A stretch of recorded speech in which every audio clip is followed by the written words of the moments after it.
Hello, and welcome back to the Speaking of Tea podcast. You are with your host, Rochelle, in Port Alberni, BC.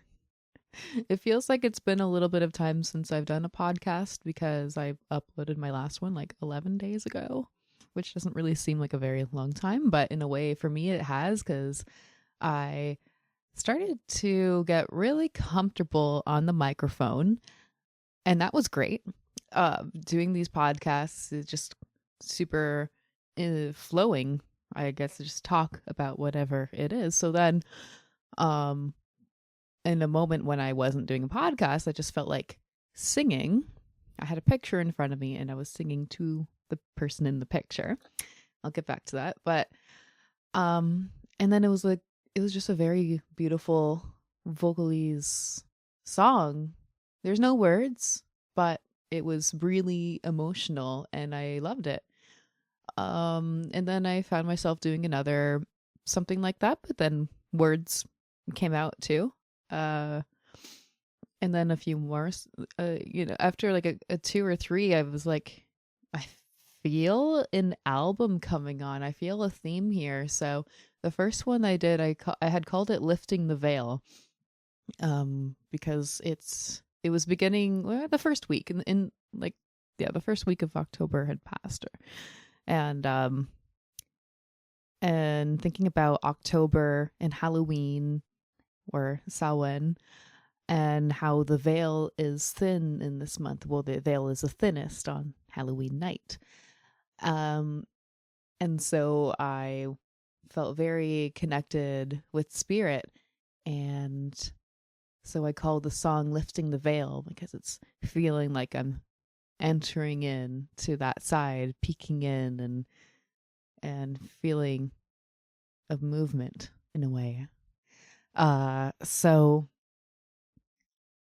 yeah, I made that and I shared it online, and I never make up songs like that. I can improv music. I'm a drummer and I've played drums for a lot of years now, the djembe. Like 7 or 8 years, I guess. Wow.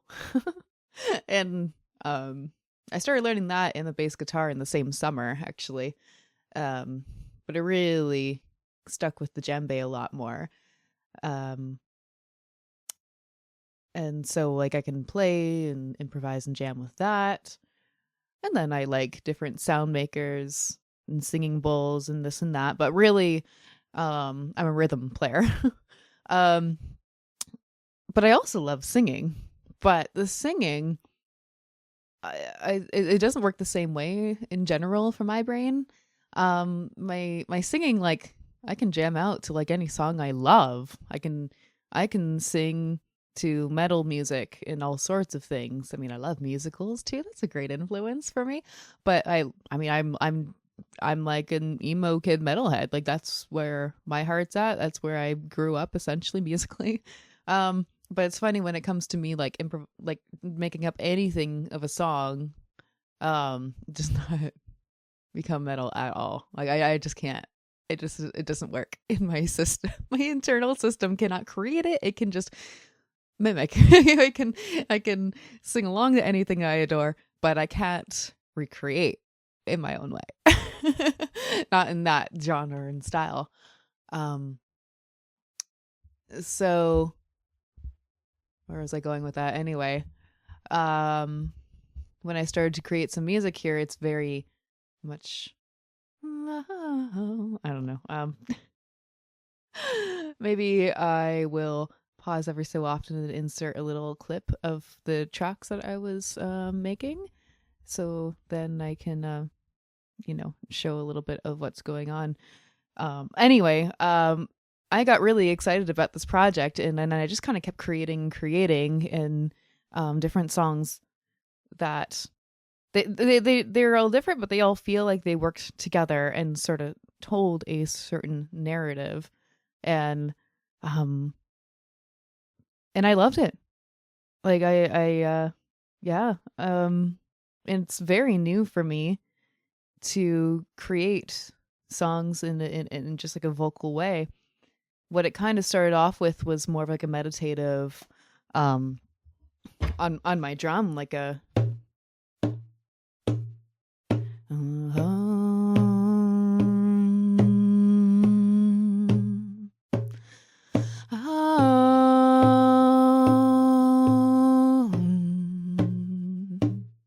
think that's essentially how that first one started off. So like more like a shamanic, simple tempo rhythm, drum beat, and then that just opened up my mind to flow vocally and lyrically across all these different songs. Okay, so I called the album Singing to the Dead because the first one that I made was looking at a picture of my friend who passed, named Jesse McPhee. And I think about him all the time. And I've struggled with his death since he died, since it was a very, very tragic event. And he was shot and killed, and he was only 37. And there's so much more to the story, but anyway, that's the simplicity of it. And so feel all this deep emotion about it, and I needed to express it in a different way. I've expressed it in writing. I've written poems about it and him. I feel like I've learned a lot about death since he has passed 3 years ago, and I felt very spiritually connected with him since Halloween last year, actually. So, and so I was just looking at a picture of him, and I wanted to sing. And I also think about exploring the concept of death and what is beyond this mortal plane, this realm. In a previous podcast, I mentioned watching Ghost Whisperer, which was also a really big influence for me and ending up making this, because she, the main character Melinda, speaks to spirits and helps them to cross over. So then she's helping them to, go through their own internal whatever is keeping them earthbound. That's the word, earthbound. So whatever's keeping them earthbound, whatever struggles and but whatever they didn't, message they didn't deliver to their loved ones, or what internal things, are they feeling guilty, whatever, everything. So anyway, it's not like I have any kind of dark communication like that, but I was also actually just addressing my own feelings, and I wanted to put that into a musical way because I do have a way with words and presenting my words in poetry, but then there's just something bigger that was just coming out of me to sing and create in a different way, and it felt so powerful.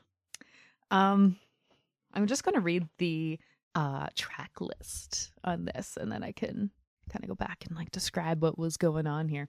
All right, so Singing to the Dead, track 1, Lifting the Veil, 2, Beyond the Mortal Plane, 3, Aurora Borealis, 4, Sing Now, 5, Show Me the Realms, 6, Follow Me, 7, Healing in the Dark, 8, Raising Vibration, 9, Step in the Right Direction, 10, Stay Awake, 11, Unfathomable, 12, We Miss You, 13, I Feel Lighter, 14, Ready for Death, 15, Death is Beautiful.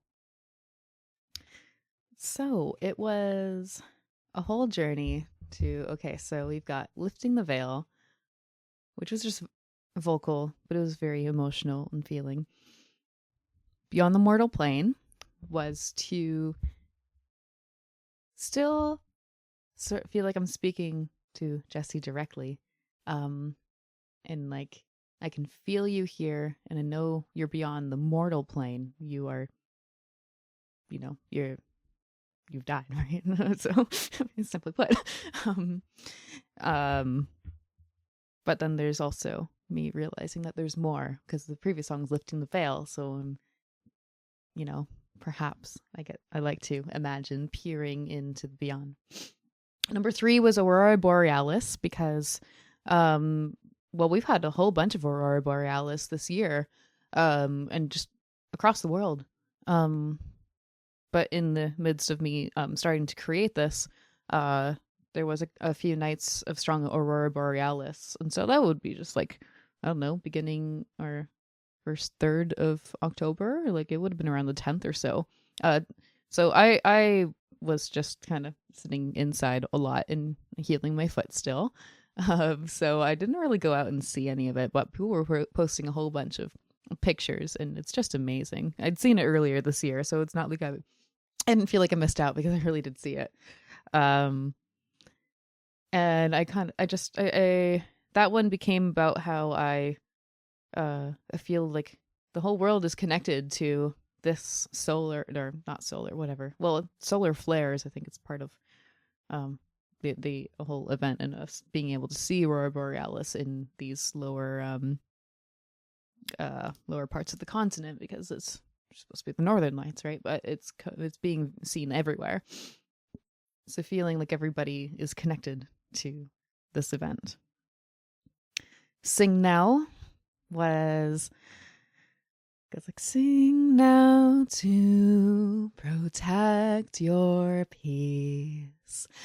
I mean, that one might just need to be heard, or maybe I'll get the lyrics up when I start posting it other places anyways. But and that one just became about the power of singing and the power of using your own voice. And that power is like an internal sense of protection, and maybe loving yourself too, because it's your voice. It's nobody else's. That's one thing you have. Even if you don't have original thought or what, because the entire world is trying to attack you with propaganda and steal your soul, and you don't have a mind of your own. You at least have your own vocal cords. Sorry to get all political like that, but just an example I can come up with the top of my head. Okay. All right. Moving on. Show Me the Realms. I had conversations with my friend Megan this summer about how my spirit guides can help show me the realms to perhaps communicating with the beyond. So that's me asking, can you show me? Can you show me? Follow me was like an answer. Well, follow me there. I'll guide you. Healing in the Dark is after that. So then that was me. That was another just like vocalizing one. But I was thinking about a moment this summer when I was in Bryson, Quebec at the Basin Groove Festival, and our circus tent had brought a lot of people in, and at different hours, different amounts of people were in there. And at one point I came back in, and there's a few people, and I had my journal out, and another person was doing some writing. We were talking and stuff. And then this girl was having a pretty tough time, like very, very emotional time. It was like she was releasing a lot, but she was processing a lot. And then my friend Megan was helping her, and then eventually I came over and talked to her, and she was just going through it. But anyway, she recovered some more, and then she offered to do Reiki on me as a way to help her own self through. And it was this like really beautiful transmission of energy between the two of us. So that's what I was feeling there. It was middle of the night. Well, like probably, it's probably 3 or 4 a.m. I'm pretty sure we started watching the sunrise coming out of that. And then the next song is Raising Vibration. It's just raising vibrations. So it's like, in a narrative sense, it's like we're healing in the dark, and now we're raising the vibration.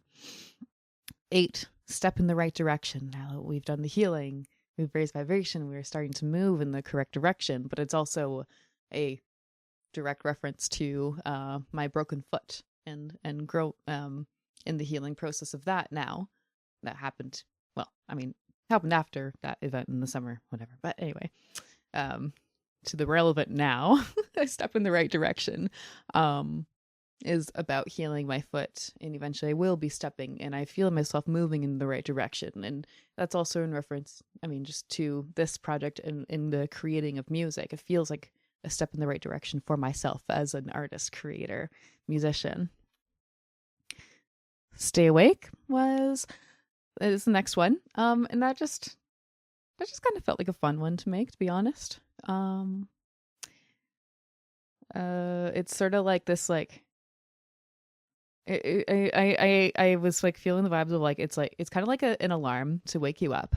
Stay awake, no, don't fall back asleep. So I'm like telling you, wake up, wake up. This is your alarm. You have to stay awake. Don't press snooze. Stay awake, stay awake. And then, but also realizing how soothing the song was, and that it's feels so much like a lullaby. But also when you hear your alarm telling you to wake up, you're like, no, I really want to go back to sleep, go away. And so it's me both like trying to tell you, wake up, stay awake. But I realize that this is also probably making you want to sleep more because it's so soothing. So it's like me recognizing the paradox in the middle of my creation. and then sort of suggesting, well, you could also listen to this as you go to fall asleep. So that was just kind of fun for me to make. 10, Unfathomable. Maybe you'll have to listen to that one too. That's the darkest one on this one. It's about when Jesse was shot in the feelings accompanying that. 11, We Miss You. So that's me telling him, I'm sorry. It's rough. It's difficult. It's difficult for all of us who are alive living on without you. We just miss you. The next one is I Feel Lighter. Ooh, weight coming off my shoulders, just to really express all of the emotions that I was expressing. 13 is actually just a spoken word poem, Ready for Death. And that's to say, I don't feel ready for death. I feel young. I don't want to go. No. But like, what do I have to achieve to feel ready for death? And this and that. And then 15, Death is Beautiful. And that's a whole long journey one. So that's just more worth listening to. But essentially about how, well, I recognize that death is very beautiful. It's all of the emotions that are combined, that are there when in terms of dealing with death, with grieving, and overcoming, and how we grow when people that we love have passed. And it is very much, it is sad, it is difficult, and we don't want to die. We want to cling to this life, but how can we also at the same time come to terms with the fact that we are going to die? I mean, we're going to die. We are mortal beings. But then, like, how do we sense that we leave things behind? Me, I feel like I leave things behind right now as a creator, because I don't have children. I don't have children to pass on my DNA to. So right now, as an artist, as a creator, I'm passing on what I've created into this world. If I were to die, like now, which please don't, I don't want to die. It's just also what I put it into that song. But I still feel like, okay, I have done a lot. I am leaving things behind. I wouldn't be just gone. I mean, granted, also now with the technological age and everything that we put out on the internet, pictures, videos, voice recordings of ourselves, they are trying to make avatars out of us, right? Like there was a Black Mirror episode that describes that pretty much the best, where most visually clearly, but like everything that we are putting onto the internet and recording, me putting my voice here right now, and even making that music, somebody could try to replicate me.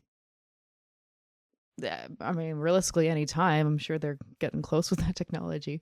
Look at my wrist, like I'm like checking my watch, like, what hour, what year is this going to be? You can tell my generation. I am a millennial. I still know how to check, do the motion of checking my wrist. Even I never wear watches. I really don't ever wear watches, but I still do the motion of checking my wrist when I'm referring to checking the time on something. Even though, yeah, I don't wear a watch, but I tap my phone and the screen pops up and shows me the time. But it's it's great. I just hope it never changes. I don't think it's ever gonna change. As long as I keep practicing checking my wrist for no reason, then I am always going to make that my signal of checking the time. Okay. I was just gonna read something that I wrote. And then I'm actually gonna go into how all the songs came about, more of an improv style. But there are a few things that I wrote down and that end up going into this. But in the subject of death is beautiful. Preparing to die while I am well into living. You never know when the end will come. Define beauty when the subject is death. Why stories about death can be sad, tragic, touching, effective. There is beauty in the emotion, what is being expressed, how we show that we care. Sadness comes from love. Anger comes from love. Grief comes from love. Relief comes from love. So, just to kind of wrap it up like that and that simply, yeah, like when we do face death of people that we care about, it is all these difficult emotions, but it's all stemming from a place of love. Why do we miss them? Why do we care? Well, because we love. We have this love in our hearts, even if it's like, like the stages of grief feel really rough and they don't feel like love because we're struggling, but it is coming from a place of love. So that's what I wanted to essentially express with that. All right. I'm going to have a little sip of tea. 1 second here. I'm going to actually make a steep of tea. Can you hear the faint sounds of the water pouring into the teapot? I've already steeped this through quite a bit, but I'm confident there's still going to be flavor. I can still feel the flavor on my tongue after, I don't know the last time I actually had a steep of this. Good at least 20 minutes ago, but I'm still feeling the strength of it vibrating on my tongue. I'm having an aged show pour from 2012. So that was the last year of the dragon. And 2024, it's the year of the dragon again. So it's an entire cycle of this Chinese zodiac. Yeah. An entire cycle through, and it becomes a very nice tea. I got it several years ago. So in a way, I've personally been aging this for a few years, since 2021 did I order this? I ordered 7, which is a 7 pour cakes wrapped up in a bamboo thing. It's called a tong, and that's like a traditional way of packaging. So I was really excited. That was my first time getting a tong, and it was just like, oh, just so amazing. I held on to it for a while. I didn't even open, like when I first bought it, I couldn't even open it and start drinking the tea because I just loved having that traditional bamboo wrapping, and I just like waited and waited to even open it. And I think I put a video of it. So if you search through my YouTube channel, there's definitely a video of me opening up that tongue and just kind of exposing the layers of it and how it comes apart. So look for that video if you're curious about what that looks like. Okay, the tea is steeped, and I'm going to drink it.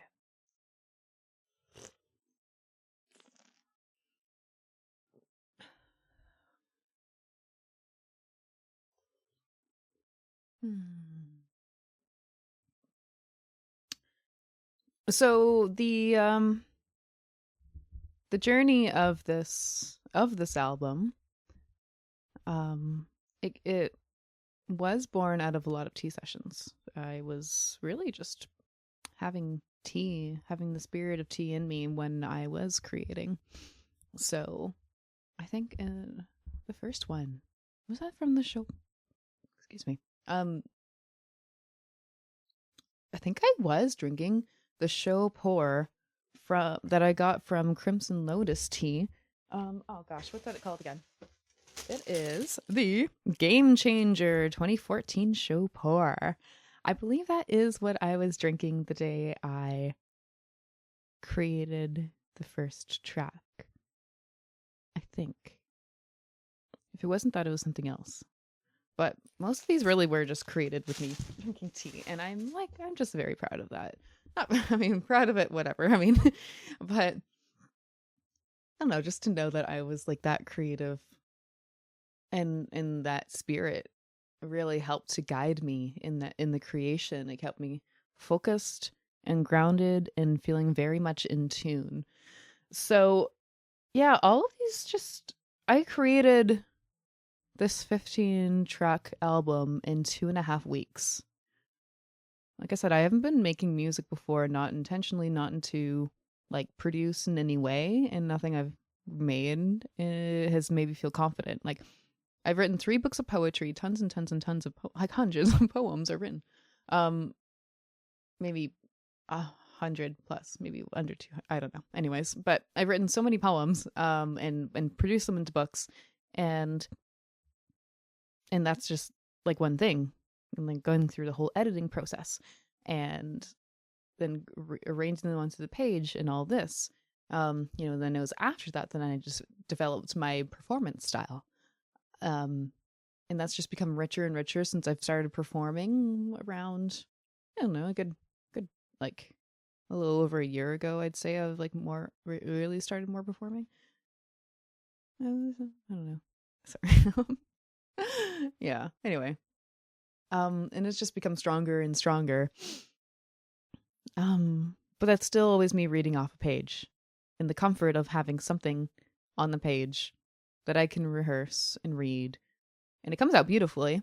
And then slowly over time, my friend Bronwyn had suggested that I try to turn some of my poetry into music and songs, or have background music to go accompany the poetry. I'm like, okay, cool. Haven't done that. Sure, let me work on that. And then I went on my road trip in February. It was a 10-day road trip from BC down into I got to the tip of California to Eureka. And there in Eureka, I found a bar that was doing an open mic, so people were doing playing instruments. And then I got up there on the microphone, and I started to, well, instead of just reading my poetry as words, I decided to try to turn it into song. A person I'd actually met a day previous in the park had started to turn a few of my poems into song, and he showed up with a guitar, and it was amazing. Just amazing how he lifted the words and transformed them into something new that I couldn't have even imagined. But that gave me a spark, and then I went to that open mic whatever a day later, and then I was then creating and changing the words into song and moving with the music, and so that's become a thing lately. When I did my my launch show for the trilogy, the poetry trilogy, this spring at Shars Landing, I had 4 friends accompanying me with some different instruments, and we turned it into a really beautiful performance. Still gotta get that video up. I have the audio, I have the video. It's amazing how many other things I can do in between. Now, what looks like a relatively simple project for the other things that I've been doing, but when life goes in circles, eventually you arrive at your original plan, or something like that, right? So, but anyway, all of that still is me reading off the page and everything, and well, performing the stuff that I've written and I'm proud of and expressing, blah, blah. And so that was my whole journey this summer. I'm like, I want to go and perform poetry across the country.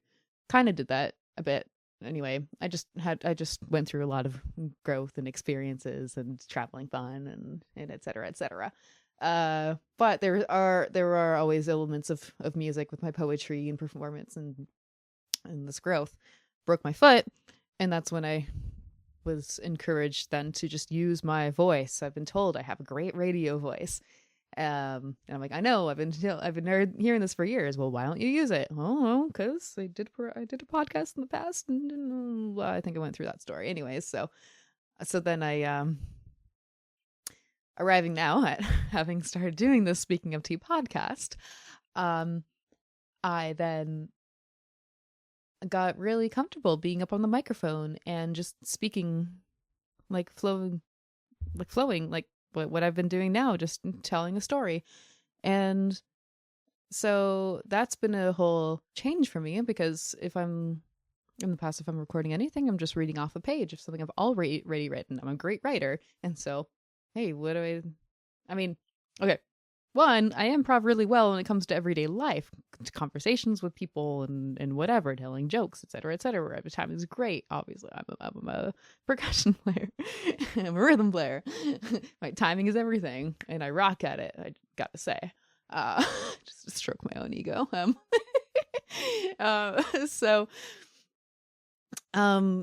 So basically, yeah, I felt started to get comfortable doing this on the mic, and then I started to make the songs, which were pretty much all improv. Yeah, so that's what I'm arriving at. A whole bunch of what I was making here was improv, and that is very new to me. Like I said, I not really creating music off the top of my head. Not really making songs that feel like songs. It's not like, I'm being hard on myself when I reject something that I feel like I like saying or like wrote or whatever. Like it's not me being hard on myself. Like I just know it's like not good. But this project started feeling like it was really good, and it was all from improv. So Lifting the Veil, Beyond Mortal Plane, Aurora Borealis, they're just these very intuitive and with it songs. Sing Now, Show Me the Realms, Follow Me, I did actually write. I was out in the sun out by Sprout Lake, laying in the grass, and just kind of every so often when some words came up, I wrote them down, and then eventually just tried singing it, and it turned out good. Yeah, Healing Dark, Step in the Right Direction, I think I just improv that too. Stay Awake. Unfathomable I wrote, and that came from somewhere. I thought it was going to be more of a poem, but I ended up getting to sing it, and it's pretty rich in emotion, let's put it that way. Da-da-da. Ready for Death I wrote down. That was just a spoken word. And then Death is Beautiful, I'd done a series of writing. I felt that the collection of songs was coming to an end, and I knew I needed to have a final expression of the whole thing, I guess, of what I really wanted to say about death and what I've been learning.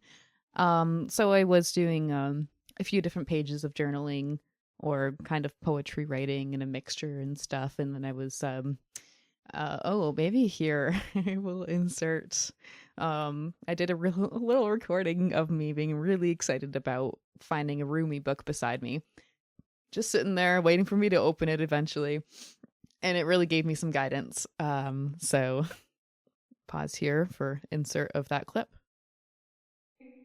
I'm going on a date with poetry. Woo! Rumi, you said the words I was looking for. I tried to write these words, and then I found you did. Rumi! Yo, okay, so the thing is here, I've been trying to find the final inspiration for this, and I keep getting distracted. Like, I'm always getting distracted. Dude, if I had any moment of concentration, I would write fucking 10 songs like I did in that one day. I totally wrote like 10 songs. Anyway, some of them, actually, most of them ended up on my Singing to the Dead thing. Anyway, thinking about how it's going to be probably wrapped up pretty soon, I did record this one poem that I wanted, and then it I don't know. I wasn't sure, and it might work, but then everything else was like sung and music, and then this was just like a spoken word poem, and I'm like, okay, great, it sounds good. I don't know. Maybe it can be extended. There's probably more to it. I can maybe add in another poem that I was also writing, but they never came together just yet. Anyway, so I'm like, having tea, inspiration, yada yada, and then I'm like, oh, hey, there's a book of Rumi behind me. Rumi might help. So I went into the back of the book, trying to see if there's like an index of words, hoping that I would find something with the word death. So go to like some page. I'm like, no. Flip through a few. No, there's nothing in the index with the word, unfortunately. There's a bunch of titles. Anyway, I just flipped through and then flip to like one page, and then there's something about a lover running into the river to die or something. I'm like, okay. And then there's like another one that had to do with death. I'm like, okay. And then I go to like the page earlier, and it's this whole chapter of things about death. Die before you die. And I'm like, dude, that's totally what I was totally trying to write about before. I did start recorded.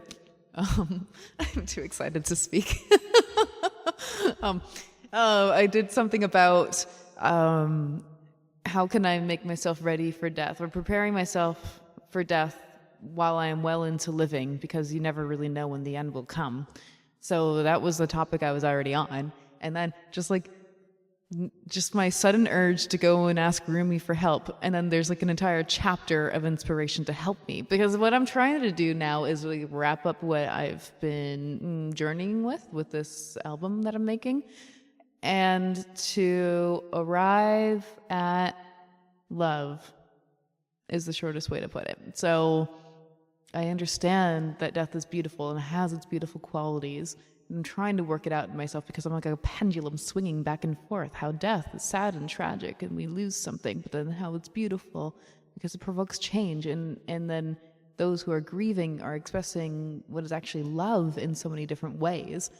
And so that's where I'm at right now with that, is like realizing where my own mental state is at back and forth with these two kind of contrasting, rivaling.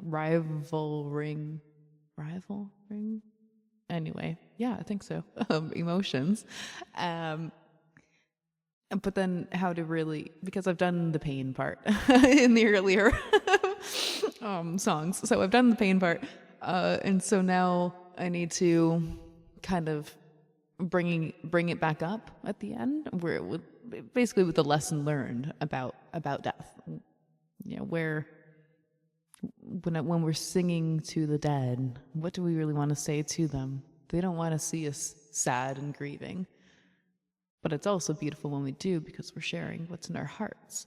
And this is the couple different things that I am working with and not battling with, but like you could say that the journey of the album is that battle.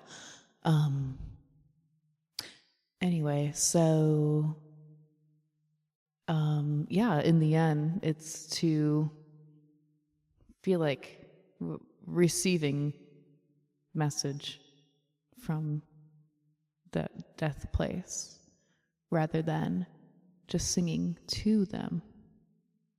Not just singing to the dead, but now it's having expressed and emptied and then refilled with something that they have to teach us, is where I'm getting at. So that's why I guess when I was thinking of love and I was thinking of Rumi, in this book is I don't know if it's just a particular collection of Rumi poems, because I don't know actually Rumi that well, to be honest. I know he's an amazing poet. Lots of people are enamored with him. And I've just had this Rumi book around and just, waiting for when I need it. But like, honestly, I've barely read any. It's like this place where like I totally love and respect Rumi, but I don't actually read any of it. It's not like nobody is, like beloved by many, many, many in the world who have died and who will become eventually. Anyways, so it was just very nice to have the Rumi book sitting there when I just suddenly thought, hey, Rumi, Book of Love. I'm thinking about love. Okay, let's use that. And there's got to be some stuff about death. I mean, how can you avoid talking about death when you're a poet? Let's be real. So, so back to the original singing and chanting in the beginning of this recording. That's why I am really excited, and because I realized, oh, okay, I'm just like sitting around in the dark and in the cold of my apartment, and it's actually really sunny outside. So now I get to go on to an adventure, bring the book with me, and hopefully write something brilliant and bring it back and then record about it. Ta-da! Okay, that's all. I'll be back later. Okay, yeah, that was a few days ago, so I was very, very excited. And then well, then I got out into the water. I went out to the water, and I brought a few different sound things. Did I have a drum with me? I don't think so. I had these little bells. I think I had a singing bowl. My rattle with me, journal, probably crystals, most likely crystals with me.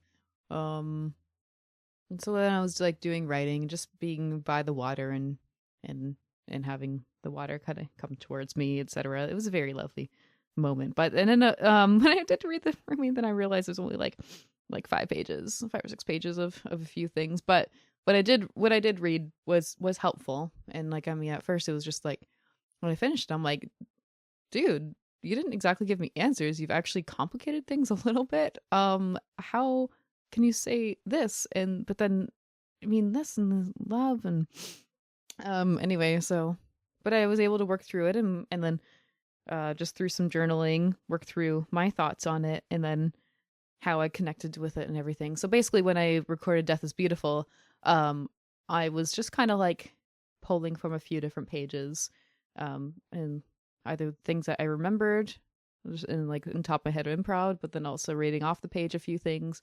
and pulled it all together. So it still had its improv elements.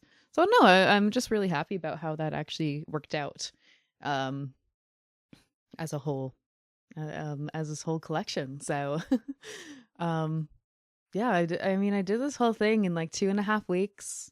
Each song I finished, I edited whatever white noise and like, or a couple of them I re-recorded.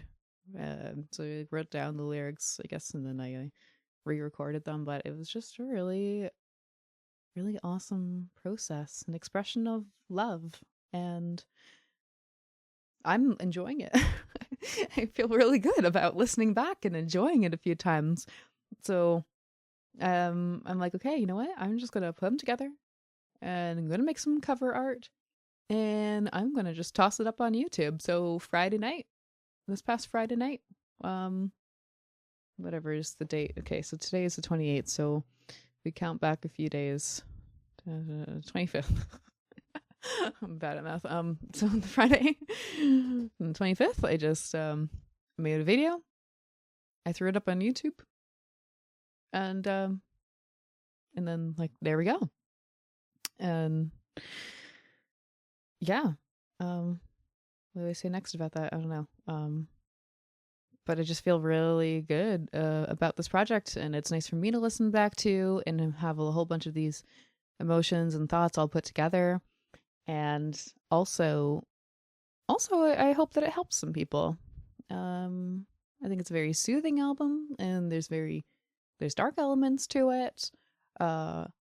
But I mean, somebody who's not experiencing my life the same way as I am might not feel the weight of some of those things quite as much as me, but they probably feel how I expressed it in the music. So anyway, that's just me deliberating out loud. I don't know how it's going to be received by a lot of people, but so far I've gotten quite a bit of very positive feedback on it. So that's why I'm here talking about it, I guess. Well, I'm talking about it because I wanted to, because it's just been like something like I've been like creating undercover, and I've been once I had it up on YouTube, and just sent the link to a whole bunch of people, and just like, here you go. It's what I made. It's what I've been mentioning, I guess, if I've talked to them recently.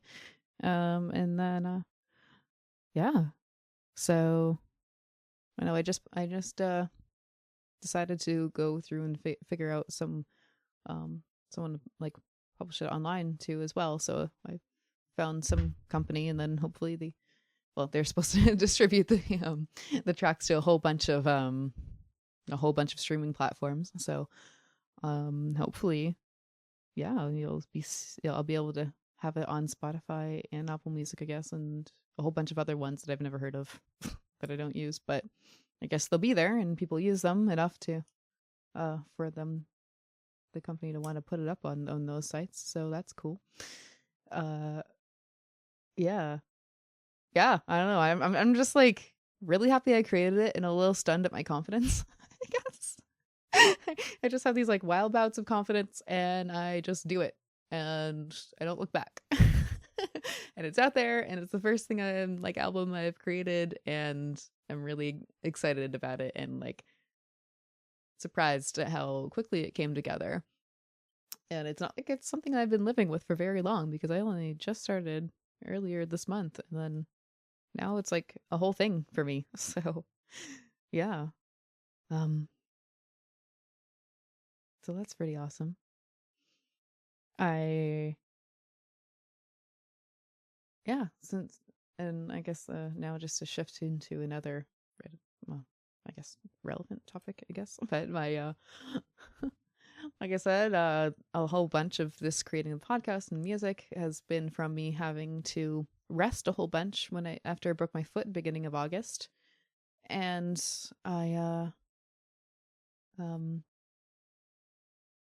anyway, so I guess what I would say is that at this point, because of all the resting and taking care and being creative, actually musically and all this, I think has also given a certain amount of healing, actually. Like, yes, there is the natural healing process of the bone. I've been using a lot of healing salves, actually, just to note.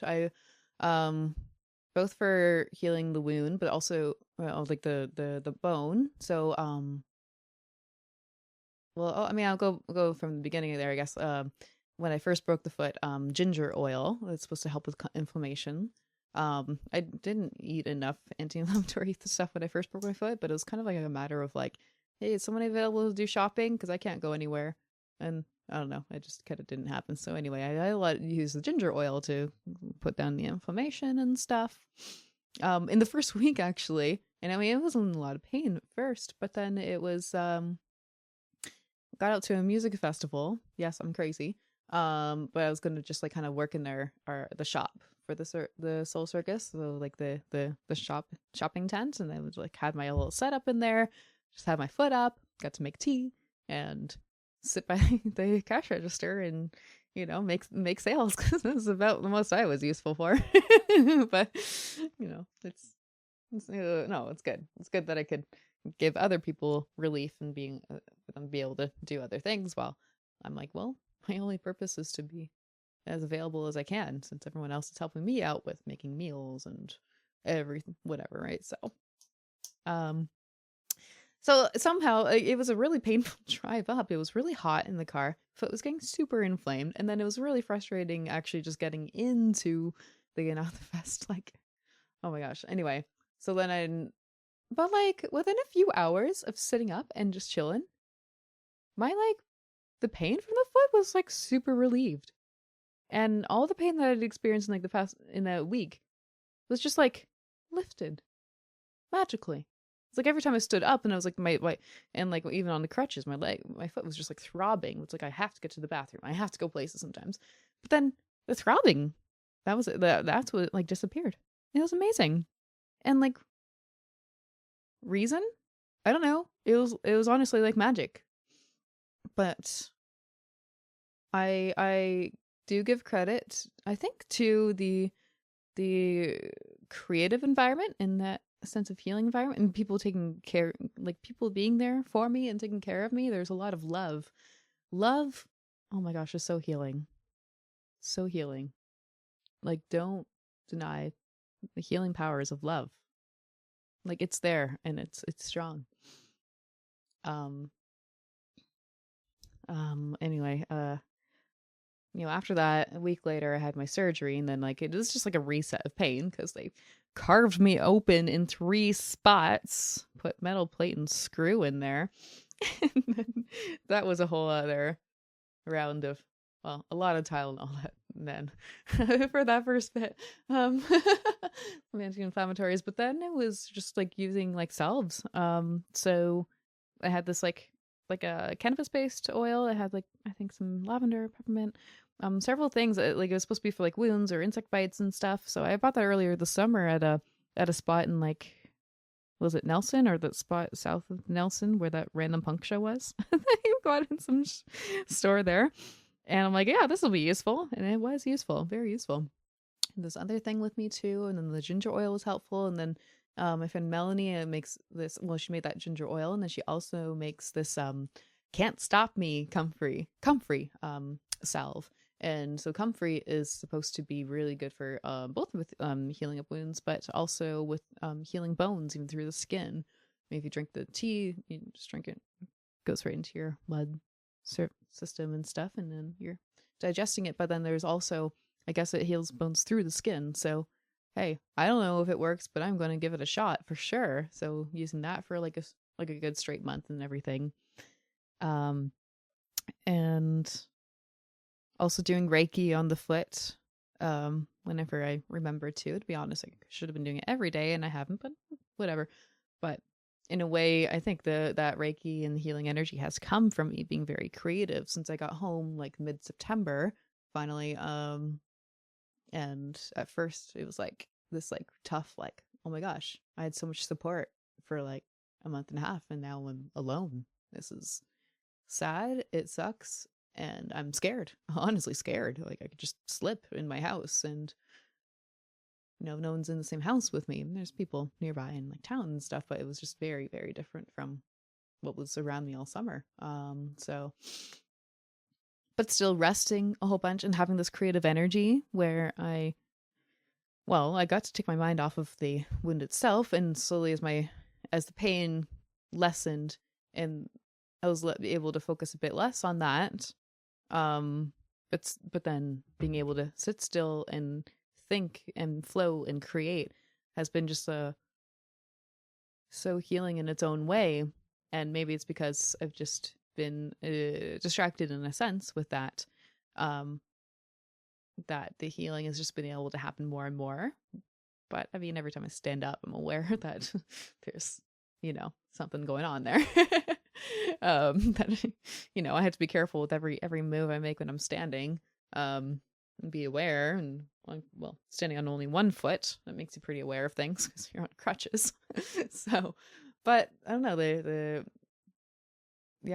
all these different salves and balms. So I was gonna so ginger oil has helped, comfrey has helped. What's the other one? At least a bit of Devil's Club salve is really powerful too. There's this other one, I forget the ingredients, and I've worn off the I've worn off the label, so I don't really remember what's actually in there. But it was supposed to be for like it's from Half Acre Farms from here in town, and it's supposed to be like when I picked it up, I remember it being about like for muscle aches and strains and stuff. So if you're like working out and need to rub some on your shoulder because it's getting like tight or inflamed or whatever, I remember. So I think that was what was with me for a while during, and like I was using it during the road trip back. So I was just keeping my foot really full of salves too. So like it was like focusing on like the actual wound, like when they actually cut. So it's not only because after surgery, it was just like that's what sucked more because like it was, like the bone and the break was starting to feel better, but then they like cut me open. So there's a whole other round of healing that like there's these actual wounds carving me open. So, so then I actually just put a lot more focus into, cleaning and healing that just to make it the least amount of scar of, visible. I mean, I'm not going to be without scars, but I'm going to do my best to heal it and then have like the least amount of scars so I don't have to, yeah, I don't really want to live with them. Yeah. I don't think I need to explain myself for that. But, yeah.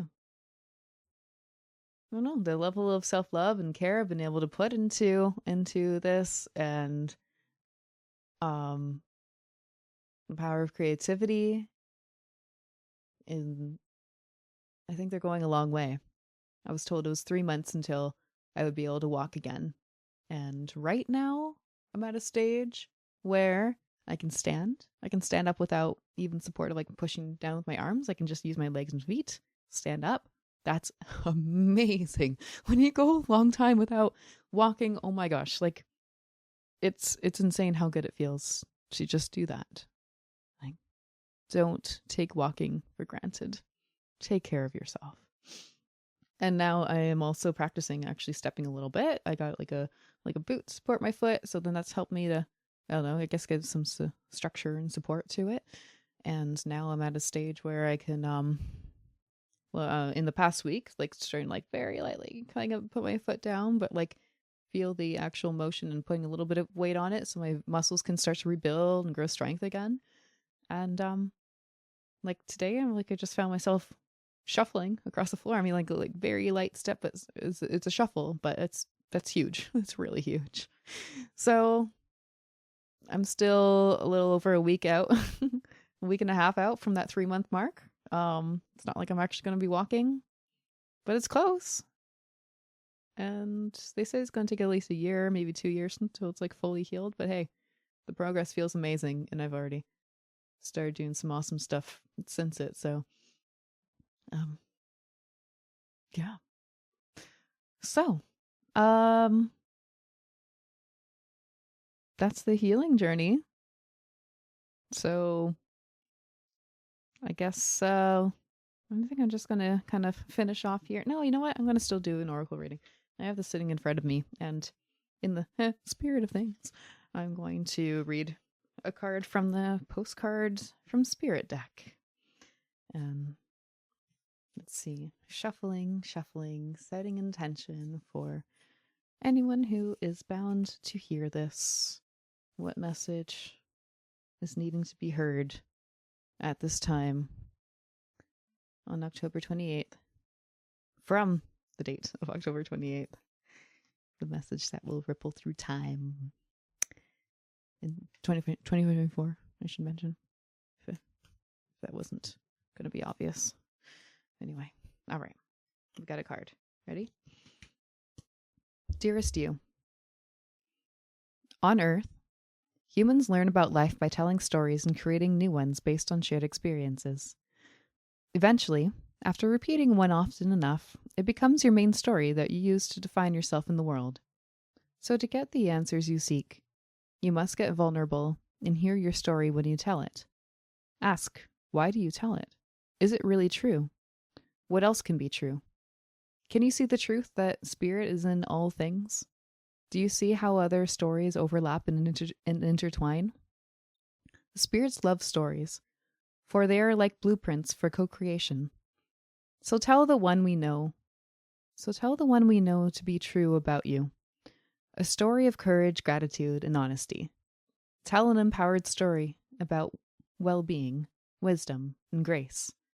You will experience your world according to the story you tell.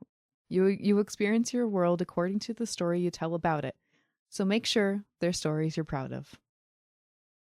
Genuine loving fan club. That's how the spirits like to sign off in this deck. It's so sweet.